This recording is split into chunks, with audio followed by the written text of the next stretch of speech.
자, 우리 말씀 같이 읽어볼게요. 우리 로마서 16장 3절에서 4절 말씀입니다. 자, 너희는 그리스도 예수 안에서 나의 동역자들인 브리스가와 아굴라에게 문안하라. 그들은 내 목숨을 위하여 자기들의 목까지도 내놓았나니 나뿐 아니라 이방인들이 모든 교회도 그들에게 감사하느니라.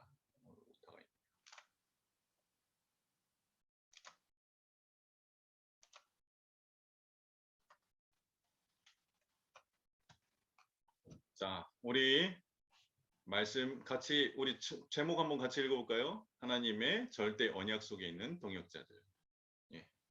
여러분들은 좋든 나쁘든 하나님의 절대 언약 속에서 만남을 갖게 하시고 그 만남을 통해서 저 백악관과 저 청와대를 살려낼 우리 후대들을 일으키는 그 발판을 깔아나갈 줄 믿습니다.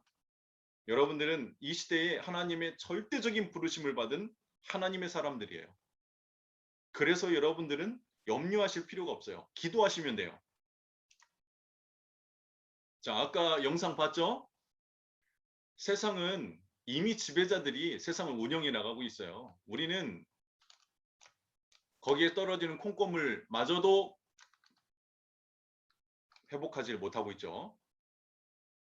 이제 우리 후대들은 그런 지배자들을 넘어서 그들이 가져올 영적 문제, 이 지구상의 이 영적 재앙 시대를 막을 수 있는 우리 후손들로, 우리 렘넌트들로 키워야 될 줄 믿습니다. 자, 세상은 더 좋은 세상을 만들어 가려고 해요. 과학도 의학도. 진시황이 왜 그렇게 젊은 나이에 일찍 죽었죠?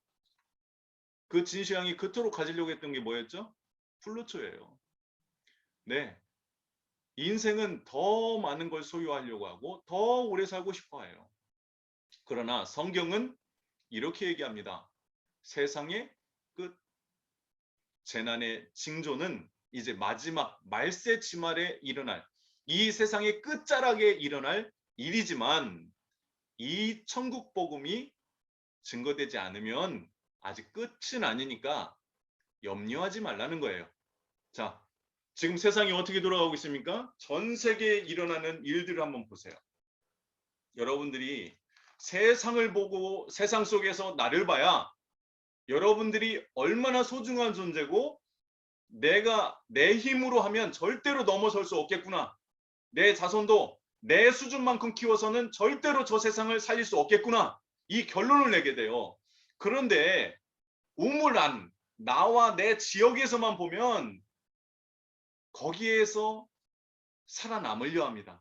방법을 쓰고 불법을 하고 내 인생의 한계에 그쳤을 때는 중독과 자살로 가는 거예요. 일탈로 빠져버리는 거예요. 가정이 깨지고 인생이 깨져버리는 거예요. 자, 성경에서 이렇게 얘기하고 있습니다. 재난의 징조가 무엇이냐? 마태복음 24장 4절에서 5절. 그리스도가 여기 있다 저기 있다. 그리스도, 거짓 그리스도가 일어날 것이다. 지금 WCC가 뭐를 하고 있죠? 합동과 통합 교단이 나눠진 이유가 뭐예요? 합동 측은 WCC를 반대한 거예요. 종교 통합주의 안 하겠다. 왜 그리스도 이외에 구원이 없는데 왜 교회들이 나서서 믿음은 다 좋다. 가는 길은 여러 군데지만 만나는 곳은 하나다. 이런 사상을 갖고 종교를 통합시키려고 하냐? 그 WCC를 반대해서 통합이 나간 거예요. 합동해서. 여러분 보세요. 지금 우리나라의 가장 큰 대형 교단이 갈라진 이유가 뭐냐? 종교 통합을 반대하는 세력이 일어났기 때문에 그래요. 그럼 그들의 신학은 어떻겠습니까?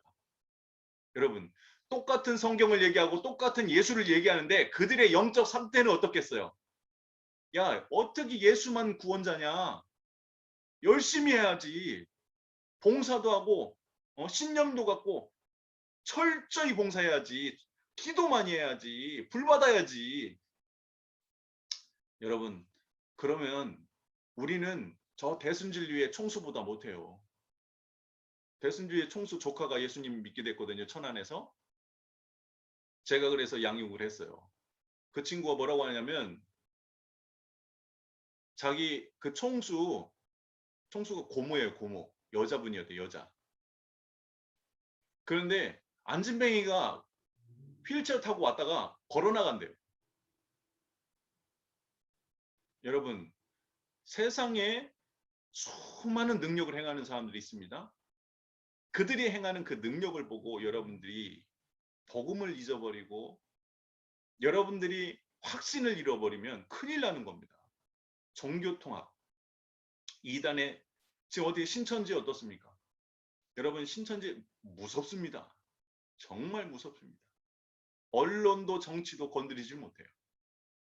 딱 마지막에 그 사과하러 나와서 딱 절할 때 뭐 국민한테 죄송하다고 절할 때 박근혜 대통령이 준 그 시계 차고 나왔잖아요. 너하고 나의 관계는 어떤 관계냐라는 것을 얘기하잖아요. 여러분, 정경유착이 그래서 정말 무서운 겁니다. 그래서 천년에 암흑기가 유럽에 도래했고 종교가 정치에 의해서 이용당해 버렸어요. 복음은 사라지고 교회의 크기만 커지고 전도는 사라지고 교회의 권위만 내세우고 목회자는 이상이 끊어지고 하나님의 말씀을 대언하지 않고 세상 얘기, 인간 이야기로 가득 차져 있는 게 지금 세상의 교회들입니다. 자, 그래서 두 번째 뭡니까?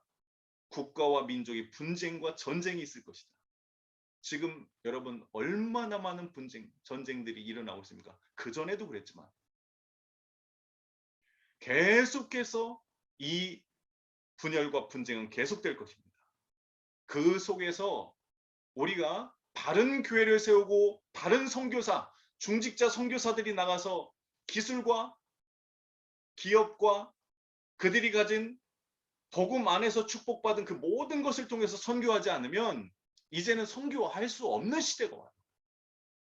오직 복음만이 방법이 돼야 되고 오직 말씀만이 우리의 방법이 돼야 되는 겁니다. 방법이 전도가 되면 안 돼요. 오직 말씀 속에서 전도 나오는 거예요. 오직 성경에 있는 말씀 속에서 내 정체성이 나오는 거예요. 하나님의 말씀을 따라가야 전도할 수 있고 선교할 수 있는 겁니다. 우리의 방법은 내 이익이 아니에요. 그 이익이 마가복음 13장 12절까지 들어가 버린 거예요. 이제는 내 이익으로 해서 가정도 해체해요.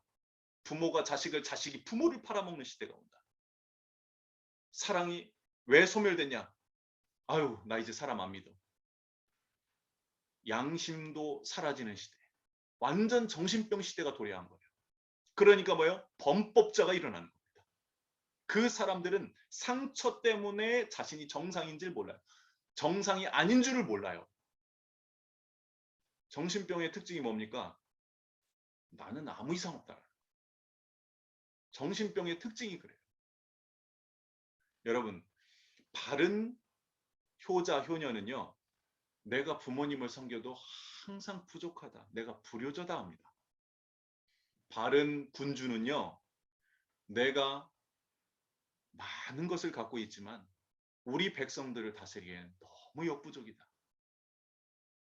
이게 정상적인 상식 안에서의 사람들이에요. 그러나 난 정상이야. 난 부족한 게 없어. 다 괜찮아. 여러분, 정신 문제의 시작입니다. 가정이 해체되는 시대. 상처 속에서 가정이 무너져가고 있어요. 인생이 무너져가고 있습니다. 사랑이 소멸되고 있어요. 이러한 때에 우리를 교회로 부르신 겁니다. 자, 이 성경 구절 다시 한번 읽어볼게요. 같이 읽어보겠습니다. 이 천국 복음이 모든 민족에게 증언되기 위하여 온 세상에 전파되리니 그제야 끝이 오리라. 자, 요한계시록에는 이미 세계복음화 돼 있다고 나와 있습니다. 천국 잔치까지 들어가 있어요. 하나님의 백성들이 천사의 나팔의 호령을 힘입어 주님께서 구름으로 재림하시고 그 하나님의 음성을 듣는 자마다 다 들림을 받습니다. 자, 그것까지 다 나와 있어요. 그럼 뭐예요? 세계복음화가 누군가를 통해서는 됐다는 겁니다. 누군가를 통해서는. 그럼 누군가를 통해서 될까요? 누구를 통해서 돼야 될까요? 우리 교회, 내 교회 부흥, 내 가정, 내 성공, 내 자리, 내 자손의 재산, 이거 해야 될까요? 우리가 받은 축복이 전도로 이어지고 국가를 살리고 사회를 살리고. 저는요, 복지 제도가 좋은 것이지만 그거를 이용해서 타먹고 그거를 이용해서 불법을 하고, 저는 절대로 성도들은 그렇게, 우리 성도들만은 그렇게 하지 마세요. 받지 마세요. 웬만하면 그 정도로 경제 회복하세요. 그리고 기부하세요. 더 많은 사람이 혜택받고 자살하지 않도록. 여러분, 지금 교회가 어떤 역할을 해야 될지 지금 몰라요. 자기가 중직자인지 자기 목회자가 지금 어떤 목회자인지를 모르는 거예요. 세상에 부끄러운 짓을 교회가 다 하고 다닙니다.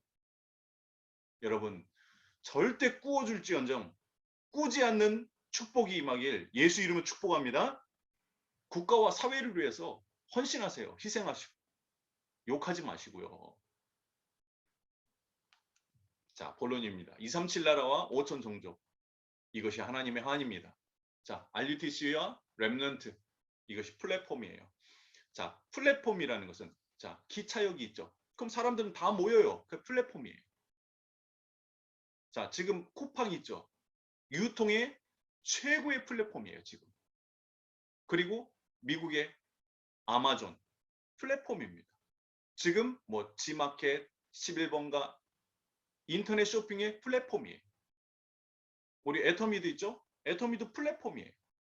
그걸 갖고 아웃소싱 하는 거죠. 여러 가지, 너희는 이런 것들을 만들어라, 내가 팔아줄 테니까. 그러나 상품은 최고의 것으로 만들어라. 이렇게 해서 애텀이라는 플랫폼이라는 것을 만들어 가지고 아주 좋은 가격과 좋은 제품을 제공하죠. 그것이 투명하고 상식적으로 국민에게 인지도가 생기면은 계속해서 성장해 나가는 겁니다. 그런 것처럼 여러분들이 이 플랫폼이라는 걸 잘 아셔야 돼요. 지금은 나가서 하는 전도가 아닙니다. 나가서 하는 전도가 아니에요. 지금 앞으로는 다 사라집니다. 이제 인권이라는 거, 내 삶의 범위를 침범하면 그것도 불법이 됩니다. 미국에서는 기차나 이런 데에서 내 권리가 있는 거예요. 내가 앉아있는 이 공간만큼 내 공간인 거예요. 남에게 강압적으로 침범받지 않아야 될 권리가 있는 거예요. 그걸 침범하면은, 신고하면은 벌금 냅니다. 여러분, 이제 그런 시대가 우리에게도 와요. 개인 주권 시대. 자, 플랫폼이라는 게 그래서 중요한 거예요. 올 수밖에 없는 시스템을 만드는 거예요. 불신자들이, 저 다민족들이 올 수밖에, 무슬림과 다른 종교인들이 와서 도움을 받을 수밖에 없는 시스템을 우리는 천년을 앞두고 세워나가야 되는 거예요. 학교부터 시작해서 대학까지 있는 대학을 재창조해서 그런 인재들을 길러내야 돼요. 그래서 미션홈 해야 되는 거죠. 그래서 학교마다 전문교회가 있어야 되는 거예요. 선생님들의 기도 모임과 언약 모임이 있어야 되는 거예요. 그런 불신자 선생님들을 전도할 수 있는 팀들이 있어야 되는 거예요. 이런 것처럼. 자, 렘넌트입니다. R의 첫 번째 R이 뭐냐? 복음을 알아들을 수 있는 소스를, 렘넌트입니다. 영어로는 버려진 찌꺼기, 이런 뜻이에요. 그런데 성경에는 남은 자로 표현됩니다. 구루터기, 거기에서 나는 싹이 다시 숲을 이루게 하는 것처럼 언약 가진 한 사람이 시대를 살린다. 그게 바로 렘넌트다. 어린 아이들만 렘넌트가 아닙니다. 언약 가진 여러분도 렘넌트예요. 유니티. 그 언약 가진 자들이 원리스를 이룬 겁니다. 자, 공동체라는 것은 한 마음 한 뜻, 어떠한 교리를 가지고 그것을 가지고 운영하는 걸 말하죠. 그러나 그것이 아닙니다. 우리는 공동체를 넘어서 원리스예요. 뭐로만? 어떠한 이익도 없이 복음을 위해서 원리스 하는 겁니다. 그게 유니티입니다. 자, T는 트레이닝. 무엇을요? 복음과 기도와 전도를 기르는 훈련입니다. RUTC에서 이것을 하는 거예요. 복음과 기도와 전도를 기를 수 있도록. 그리고 그것을 세우고 보내는 현장에 파송하는 역할까지. 이것을 RUTC라고 합니다. 언약 가진 자가 함께 원리스를 이루어서 복음이 사라지고 기도가 사라지고 전도가 사라지는 시대에 이들을 수용하고 파송하는 일을 하는 게 바로 RUTC다. 그런데 지금 그 RUTC는 제1 RUTC가 지나갔죠. 지금 지나가고 있습니다. 계속해서 진행됩니다. 전 세계에 이 모든 것을 깔아나가요. 237 나라 5천 종족이 이 RUTC에 모일 수 있도록 시스템을 만드는 겁니다. 자, 제2 RUTC는 이제는 그 언약을 가지고 흩어지는 겁니다. 현장으로 다락방 운동을 해나가는 거예요. 전도 운동을 해나가는 겁니다.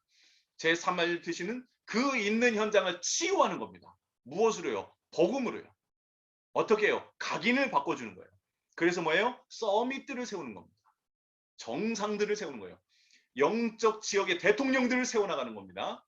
제4 RUTC는 영적 문제의 후유증을 치유하는 거예요. 어떻게 해요? 프리메이슨, 뉴에이지, 저 유대인들 세상의 종교를 통해서 어마어마한 귀신 들리는 문제, 정신 문제, 중독 문제, 육신 문제, 가정 문제, 국가가 완전히 파탄에 놓일 텐데 그것을 대비해서 이 영적 문제의 후유증 시대를 치유하는 제4 RUTC 그리고 제5 RUTC는 복음과 교회가 사라지고 주의 정도와 신학이 사라지는 그 시대를 올바른 체제를 세워서 복음이 지속될 수 있도록 하는 것이 제5 RUTC입니다. 이것이 주님 재림오는 그날까지 모든 족속에게 지속해서 갈 수 있도록 우리는 이 RUTC라는 시스템을 세워나가는 겁니다.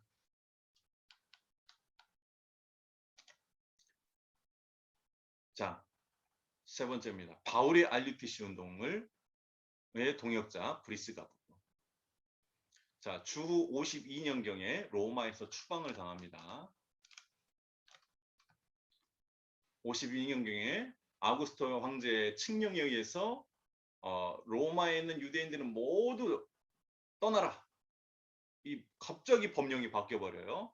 그러면서 고린도에서 브리스길라 아굴라와 바울이 어비 같음으로 유대인들은 어려서부터 전쟁을 많이 겪고 그 지역을 떠나야 되기 때문에 그래서 밭에다가 보화를 묻고 나중에 다시 돌아와서 다시 찾고 그런 게 보화밭 비유가 나오는 겁니다.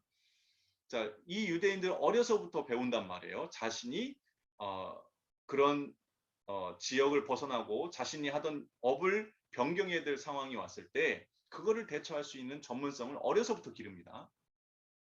그것을 바울은 장막을 짓는 것을 어렸을 때부터 준비한 거죠. 로마 시대니까요. 자, 그래서 업이 같으면서 천막을 짓는, 그러니까 군막이죠. 군막. 그 당시에 1000년 동안 전쟁한 나라 아닙니까? 모든 길은 어디로 통한다? 로마로 통한다. 왜요? 전쟁하기 위해서요. 기병과 기마가 지나가야 되니까. 그 배경이 된 게 바로 실크로드죠. 실크로드. 그래서 이 로마의 소중한 만남이 이루어지게 됩니다. 바울과 브리스가가요. 그래서 고린도전서의 모든 사람에게 자기의 집을 교회로 제공합니다. 그리고 미션홈으로 제공합니다. 그래서 미션홈은 전도자들이 마음껏 와서 쉬고 선교사님들이 오셨을 때 주무실 수 있고 또 렘넌트들이 와서 같이 훈련도 하고 치유받아야 될 사람들이 와서 치유도 받고 상담도 받고 내 가정이 그러한 가정으로 가야 돼요. 그리고 24개의 이 전북적인 대학이 있어요. 이 대학 앞에 반드시 미션홈. 우리 렘넌트들은요. 대학 앞에 집을 사세요. 더 나아가서 학사를 지을 준비를 하세요. 저 왕광대 인재들을 무료로 와서 살게 하고 복음을 전하고 교수님들 또 아니면은 교수를 준비하고 있는 사람들이 와서 마음껏 공부하고 도서관으로 사용할 수 있도록 이거를 전북에 있는 24개 대학에 깔아나가야 돼요. 우리 랩런트들은 나중에 결혼하면 반드시 대학 앞에 가라. 그래서 그 대학을 살려라. 그리고 그 대학을 지속해서 사역할 교수들을 찾아내고 교수들을 양성해내라. 이 비전을 가져요. 유대인들은 어려서부터 자기의 꿈을 그렇게 들어온 거예요. 하나님이 이것을 아멘으로 받는 렘넌트들을 통해서 이 응답을 허락하실 줄 믿습니다. 자, 디모데 4장 19절. 바울과 모든 교회를 위해 헌신하고 제자를 세웠습니다. 바울이 못 가는 현장에 지금 에베소에서 저 디모데후서를 쓴 거예요. 거기에 또 이때가 바울이 죽기 1년 전입니다. 1년에서 2년 전. 그래서 다 떠나고 끝까지 후원한 게 누가가 옆에 남아 있었고, 마가는 현장에서 사역을 하고 있었고, 디도는 떠나버렸어요. 그리고 브리스길라, 아굴라는 끝까지 이 바울의 전도 사역과 선교 사역, 그리고 이 감옥에서 있어야 될 모든 경제의 부분을 다 책임졌습니다. 끝까지. 자, 로마시 아벤틴 지역에 묻혀 있습니다. 브리스길라, 아굴라가 고린도에 있다가 에베소로 갔다가 어떻게 해요? 마지막에는 로마 복음화 때문에 로마에서 죽게 된 거예요. 그럼 뭐예요? 바울과 함께 끝까지 언약을 잡고 로마 복음화를 했다는 겁니다. 이것을 위해서 그들은 생명을 건 거예요. 시대의 영적 재앙을 막기 위해서요. 결론입니다. 하나님의 절대 언약 속에 있는 중직자와 렘넌트입니다. ICC 주석에는 당대 최고의 재벌로 그 브리스길라 부부가 당대 최고의 재벌로 세워졌다고 기록되어져 있습니다. 당대 최고의 재벌. 군납을 그 천막에 관한 모든 것을 납품했으니 얼마나 로마 제국에게 인정을 받았고 또 그 기업의 전문성은 얼마나 뛰어났겠습니까? 그 경제는 어마어마했겠죠. 1000년 동안 전쟁하는 나라인데. 그 흐름을 탔던 인물들이. 그래서 여러분들이 가장 중요한 게 바로 이겁니다. 나의 복음과 나의 그리스도가 돼야 돼. 나의 237과 5천 종족이 돼야 돼. 그래서 나 외에 모든 이방인에게 사랑받고 인정받는. 그리고 사랑받고 인정받았다는 건 뭐예요? 그들을 도울 수 있을 만큼 힘이 있었다는 거예요. 영적으로, 육적으로, 정신적으로. 모든 교회와 교역자들의 사랑을 받았죠. 인정을 받았어요. 어느 정도로요? 그들을 도울 수 있을 만큼. 그리고 그들은 현장에서 직접 렘넌트들과 제자들과 함께 했습니다. 바울이 못 가는 지역에 직접 가서 제자들을 세웠어요. 말씀을 전달한 겁니다. 자, 이게 브리스길라 아굴라, 동역자입니다. 자, 결론의 두 번째, 항상 누려야 할 것이 있습니다. 보좌를 움직이는 안테나가 있어야 돼요. 복음 각인하는 시간. 복음이 뿌리 내릴 만큼 집중하는 시간이 있으셔야 돼요. 제가 호흡기도문 드렸죠? 유대인들은 아침, 점심, 저녁 다잖아요. 여러분 호흡기도문 갖고 읽으세요. 그리고 여러분들이 쓴 기도문문 읽으세요. 아침, 점심, 저녁. 자, 여러분들 말씀 듣는 거 집중하시고요. 그 모든 응답이 전도로 이어질 때까지 여러분들 말씀에 집중하셔요. 사도행전 13장 48절. 영생을 주시기로 작정된 자를 만나게 하실 때까지 여러분들 복음의 각인 뿌리 내리시고. 세 번째입니다. 내 인생이 전부 스토리가 되어서 전도의 문이 열리게 됩니다. 여러분 전도는요 방법이 아니에요. 말씀이고 그 말씀이 내게 흘러 들어오면 내 인생의 스토리가 증인의 스토리가 되는 거예요. 내가 말할 때 사람이 살아나 버려요. 여러분 동역자의 응답을 하나님의 절대적인 언약 속에 있는 동역자의 응답을 누리시길 예수 이름으로 축복합니다.